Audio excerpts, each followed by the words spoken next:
오늘 우리에게 주시는 하나님의 말씀은 에스겔 36장 26절과 7절 두 절 말씀입니다.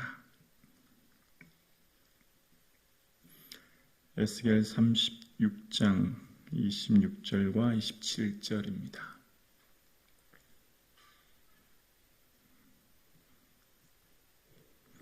우리 한 목소리로 함께 합독하시겠습니다. 함께요. 또 새 영을 너희 속에 두고 새 마음을 너희에게 주되 너희 육신의 굳은 마음을 제거하고 부드러운 마음을 줄 것이며 또 내 영을 너희 속에 두어 너희로 내 율례를 행하게 하리니 너희가 내 규례를 지켜 행할지니라. 아멘. 하나님의 은혜와 예수 그리스도의 평강이 오늘 예배드리시는 사랑하는 성도님들의 삶 위에 자녀들 위해 충만하기를 주의 이름으로 축복합니다. 아멘. 인생은 마음의 문제입니다. 흔히 우리는 마음이 아프다 이렇게 표현하죠. 인생을 살면서 마음 아프지 않고 살 수 있는 인생이 과연 몇이나 될까요? 마음이 상했다, 상처받았다 흔히 이렇게 얘기하죠. 마음의 상처 없이 이 세상을 사는 사람이 과연 몇이나 될까요? 우리의 인생의 문제는 마음의 문제입니다. 마음이 힘들고 마음이 상처받고 마음이 아픈 것. 이런 이 세상 가운데 정말 우리의 마음이 평안할 수만 있다면 그것이 얼마나 큰 복인가를 생각해 보게 되어집니다. 오늘 본문은 하나님께서 이스라엘 백성들을 회복시킨다고 말씀하시는 내용인데요. 그 회복이 지난 34장에서는 목자들의 역할을 회복하신다고 말씀하셨고 35장에서는 땅을 회복하신다고 말씀하셨고 오늘 36장에서는 그 영광을 회복하시는데 또 하나의 중심은 마음을 회복하신다는 거예요. 우리의 회복의 시작이 마음에서부터 시작된다는 거죠. 에스겔서에 나타나는 특징은 바로 그 영에 대한 것입니다. 영, 르하으라고 하는 이 영에 대한 단어가 끊임없이 나타나는데 이 영이라고 하는 르하으의 이 원어의 뜻은 마음이라는 의미입니다. 바람이라는 의미예요. 그러니까 에스겔의 이름이 여호와께서 강하게 하신다라는 것이죠. 하나님께서 강하게 하시고 회복하시는데 그 중심에 마음을 완전히 변화시키시고 내면을 새롭게 하심으로 그들을 회복하신다는 겁니다. 어떻게 해요? 성령님이 임재하심으로, 성령님이 함께 하심으로 그들의 내면을 완전히 변화시킴으로 하나님께서 주시는 은혜를 누리게 하신다. 내 영을 바로 성령을 주심으로 그렇게 하신다는 거예요. 그래서 이 마음이라고 하는 것은 이성과 의지와 감성의 선택을 결정하는 인격의 중심이지 않습니까? 이 마음은, 성경에 등장하는 이 마음은 하나님과 사람 사이의 관계를 표현하는 매우 중요한 위치를 차지하고 있는 개념이에요. 하나님과 사람 사이의 관계를 표현할 때 마음을 많이 이야기합니다. 그래서 성령님께서는 우리 마음에 내주하셔서 마음을 새롭게 하시는 역할을 하시는 거예요. 그래서 다윗도 하나님 앞에 기도할 때 하나님 내 안에 정한 마음 창조해 주세요. 그렇게 기도하지 않습니까? 오늘 표현의 굳은 마음, 원어의 뜻은 굳다라는 이 보통 원어는요, 돌이라는 의미가 있거든요. 이 돌은 가장 딱딱한 것이 돌이지 않습니까? 어떤 말을 해도 받아들여지지 않고 수용되지 않은 것, 자신의 생각과 편견에 가득 차 있는 상태, 굳은 것. 그런 굳은 마음이 부드러운 마음으로 수용하고 경청하고 순종하며 나아가는 자세로 바뀌어진다라는 것입니다. 그래서 굳은 혹은 완악한이라고 하는 것은 하나님이 어떤 사람을 징계할 때 쓰는 도구이기도 하고 하나님이 이 심판할 때 쓰는 단어이기도 해요. 그래서 바로의 마음을 하나님이 완악하게 하심으로 하나님께서 그 심판을 하게 하시지 않습니까? 예수님께서도 심판의 말씀을 하실 때 그들의 마음이 내게서 멀도다 라고 말씀하십니다. 마음을 꾸짖으시는 거예요. 그래서 예수님께서는 또한 그들의 완악함을 꾸짖으시는 것입니다. 그래서 이 마음이라고 하는 것은 하나님이 일하시는 사역의 장소가 바로 우리 마음이에요. 우리가 회개라고 하는 것은 마음을 바꾸는 것을 말하는 거거든요. 그래서 우리가 예수님을 믿는다는 것은 마음으로부터 시작하는 거예요. 사람이 마음으로 믿어 의에 이르고 입으로 시인하여 구원을 얻게 되지 않습니까?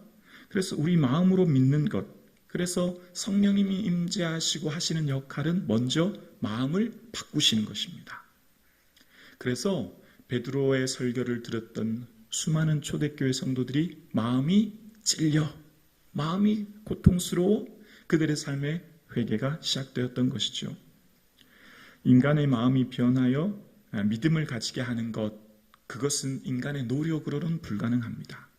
인간의 마음을 다스리고 인간의 마음을 지키고 혹은 인간의 마음을 변화하는 것은 인간 스스로 하기가 매우 어려운, 사실 불가능에 가까운 일이지만 성령님께서 함께 하심으로 그 마음을 내주하시고 다스릴 때 그 마음이 새롭게 되어지고 그 마음을 회복하며 하나님의 일을 하게 하시는 변화의 시작이 일어나는 것이죠.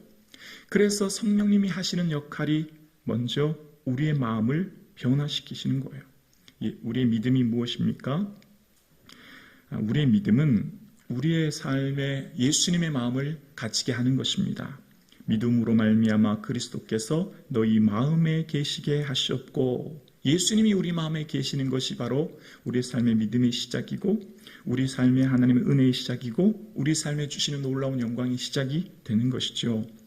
그래서 그리스도께서 너희 마음에 계시게 하셨고, 또한 하나님의 사랑이 우리 마음에 부음받은 것처럼 우리 마음에 하나님의 성령이 내주하여 주시고 주님이 함께하여 주시는 이 은혜야말로 복 중에 복인 줄로 믿습니다. 사랑하는 성도님, 이 땅을 살아가면서 정말 마음에 수많은 상처와 어려움과 아픔을 겪고 살아가는 이 세상 가운데 정말 우리를 힘들게 하는 이 삶의 어려움 가운데 성령님이 우리 마음을 지켜주시는 은혜를 저와 여러분의 모두 누리실 수 있기를 주의 이름으로 축원합니다. 끊임없이 예수님 바라보고 예수님 은혜 안에 있기 위해 애쓰고 노력해야 되는 것이죠. 이 세상 살아가는 동안 마치 강물에 흘러가는 것처럼 그냥 있으면 떠내려가는 이 세속화의 삶의 순간 속에 우리가 마음을 지키는 것 아무것도 염려하지 말고 모든 일에 기도와 간구로 너희 구할 것을 감사함으로 하나님께 아뢰라. 그러면 너희 그리스도의 평강이 너희 마음과 생각을 지키시리라. 우리의 마음을 지켜주시는 것, 주님 앞에 끊임없이 감사하고 기도하며 나아갈 때 주의 은혜를 주신다는 것입니다. 그래서 우리의 마음에 참된 평안은 예수님이 지켜주실 때 가능한 줄로 믿습니다. 그리스도의 평강이 너희 마음을 주장하게 하라. 예수 그리스도의 평강이 우리 마음을 주장하고 이끄시고 지배하시고 다스릴 때에만 우리가 참된 마음의 평강 속에 거하게 되고 삶의 수많은 근심과 두려움과 염려 속에서 승리할 수 있다 말씀하고 있는 거예요. 그래서 우리의 삶의 구원에 이르도록, 우리의 삶이 하나님 나라에 이르도록 예수님께서 하시는 것은요, 결국 우리 마음을 인도하시는 거예요. 그래서 데살로니가 후서 3장에도 보면 주께서 너희 마음을 인도하여 하나님의 사랑과 그리스도의 인내에 들어가게 하시기를 원하노라 라고 사도 바울은 기도합니다. 너희 마음을 인도하여, 예수님께서 우리 마음을 인도하여 하나님의 사랑 가운데 들어갈 수 있도록 인도해 주시는 분이라는 겁니다. 예수님이 우리에게 말씀하신 중요한 복이 있어요. 이런 사람이 하나님을 본다라고 하면서 한 중요한 복 한 가지가 뭘까요? 마음이 청결한 자. 예수님이 주시는 그 복 말씀하실 때 마음이 청결한 자를 말씀하고 계시는 것입니다. 그만큼 우리의 삶 가운데 내면의 마음이 얼마나 중요한지를 말씀을 통해서 끊임없이 이야기하고 계신 것입니다. 그래서 오늘 에스겔서를 통해서 하나님께서는 이스라엘 백성들의 삶의 염려와 근심 가운데, 두려움 가운데 있는 그들에게 이스라엘 백성들이 정신적, 물질적, 영적인 충격 속에 희망을 잃어가고 있는 절망 속에 있는 그들에게 성령님이 내주하심으로 그들의 삶의 절망 가운데 희망과 소망을 주시고 근본적으로 그들의 내면을 완전히 새롭게 변화시키심으로 하나님이 회복하신다라고 말씀하십니다. 인생을 살아가는 오늘 저와 여러분의 삶이 어쩌면 에스겔 선지자가 살아가고 있는 삶의 자리처럼 삶이 황폐하고 절망밖에 보이지 않은 삶의 현실일지라도 성령님께서 우리 마음에 내주하심으로 그리스도의 평강이 우리를 주장하심으로 우리를 온전히 회복하여 주시는 그 은혜가 저와 여러분의 삶 가운데 있어질 수 있기를 주 예수 그리스도 이름으로 간절히 축원합니다. 우리 성삼위 하나님께서 우리 마음을 새롭게 하심으로 주의 주시는 한없는 위로와 회복과 평강의 은혜가 오늘 이 하루 저와 여러분의 삶 가운데 있어질 수 있기를 주의 이름으로 축복합니다. 기도드리겠습니다.